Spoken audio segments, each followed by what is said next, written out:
नमस्कार ओडिया घर बोहरे आपण मानक बहुत बहुत स्वागत। आज मु नहीं आसी पूरी मंदिर परी स्वादिष्ट मिठा डाली रेसिपी।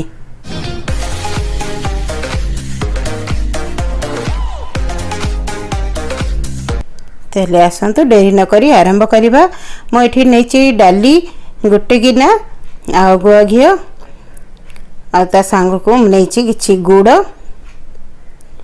एवं मुझे अदा को छेची नहीं आठी रखी जीरा आ दुईटी सुखिला लंका सांग को रखी कि लुण हलदी एवं हेंगु आम एति जिनस प्रस्तुत करवा मिठा डाली। तो मुझ प्रेसर कुकर रे डाली को एगो सिझे नौची तापर आम नेक्स्ट प्रोसेस करवा। मु डाली को ये भल भाव धोई नहीं धोईकी मुझे प्रेसर कुकर रे दे दूची। तापर ये आम कि पानी देदबा।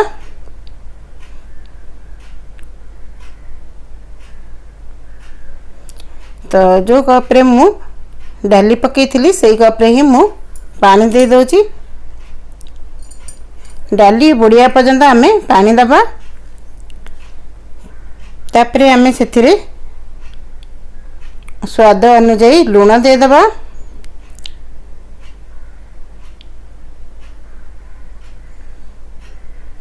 एवं किछि हलदी दे दबा। तो देख पार्टी ये मु लुण हल्दी दे देछि। तापरे आमे प्रेसर कुकर को गैस रे बसे नबा। गोटे रु दुईटी हुइसिल आमे करनबा। मु ताको इरी सिम रे बसौची। दुईटी हुइसिल हला परे आमे ताको ओले की आ गोटे डेक्ची को शिफ्ट करनबा। एबे डाली हमर दुईटी हुइसिल हे गलानी। मु एबे किछि समय ताको तळे रखि दोची। से निजे ठंडा हला परे आमे ताको बाहर करनबा जा फल कि डालीटी भल भाव में सीझीज। तापर ताको आमे गोटे बड़ डेक्ची को ट्रांसफर करनबा जा फल आमको अलग इंग्रेडिएंट मिसेकी ताको फुटेबारे टिके सहाय्य करिवो। तो ये मु गोटे डेक्ची नहीं टिके बड़ पात्र नहीं से मु डाली को ओजाड़ी नौची। तापर आमे नेक्स्ट प्रोसेस करवा। तो ये मु पाखापाखि 2 ରୁ 4 जन डाली प्रस्तुत करची। आपनकर जदि बड़ फैमिली थी आप अधिक डाली नहीं पारे 2 गिना डाली नहीं पारे। मुझे गोटे गिना डाली रे करची। तो ये आम से डेक्चीटी को आम गैस उपर बसे नबा। एवं आम जो इनग्रेडिएंट रखी आम गुड़ आ सब जिनस आम तादेह पकेबा। अदा को जो छेचिकी रखीचे गुड़ ये सब जिनस आम पकेबा। तो ये आम डाली टिके गरम हवा पर्यंत अपेक्षा करवा। देखिपार डाली आम गरम हो आसलानी। एबे मुझे हेंगु पकई दौची एवं जो अदा को आम छेचिकी रखी ताकू पकई नबा। किछ समय आम एमती फुटिया छाड़दबा। से डाली ठीक फुटी आसला बेलू ताकू आम टिके गोले नबा। एवं जो गुड़ को रखीचे यही समय से गुड़ को आम पकई नबा। गुड़ को पकईकी ताको भल भाव में गोले नबा। गुड़ जमती तादेहरे भल भाव में मेल्ट हो किछि समय ताको एमती फुटिया छाड़दबा।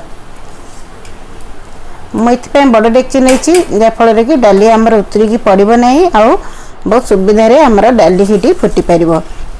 तो देख पार्टी डाली आमर पूरा सीझी आसलानी।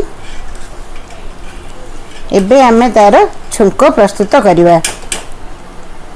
एबे मु डेक्ची को गोटे साइड को बसे नौची। ता जगह मु गोटे फ्राई पैन बसे नहीं। एबे आमर फ्राई पैन टी गरम हो गलानी। एठी मु नहीं देसी गुआ घी जोटा कि मो घरे प्रस्तुत करची।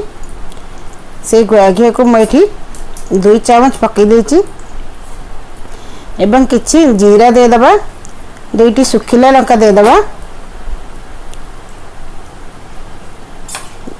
ताकू टिके भल भाव में फुटिया आम छाड़दबा। एबे जीरा आमर हेई आसिलानी। ताकू भल भाव में आम फुटे नबा। बेसी आम पोड़िया नहीं। हम ताकू सीम रे जीरा और डाली को फुटे नहीं आम से डाली देहरे ताकू ढाल नबा। तो देखि पार्टी मोर मिठा डाली ये प्रस्तुत हो गलानी। ताकू आ किछि समय एमती फुटे नबा। एबे आमर डाली रेडी हो गलानी। को आम एबे गोटे गिनारे सर्व करनबा। देखो डाली को मुझे ओल्लै नहीं यही डाली को आपण अरुआ भात सांगरे पूरी परोटा जेकोसी भी सांगरे आपण खाई परिबे।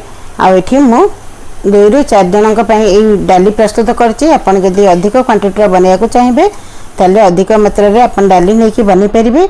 आ मो रेसिपीटी जदि आपण मन को भल लागिला लाइक करिवे शेयर करिवे।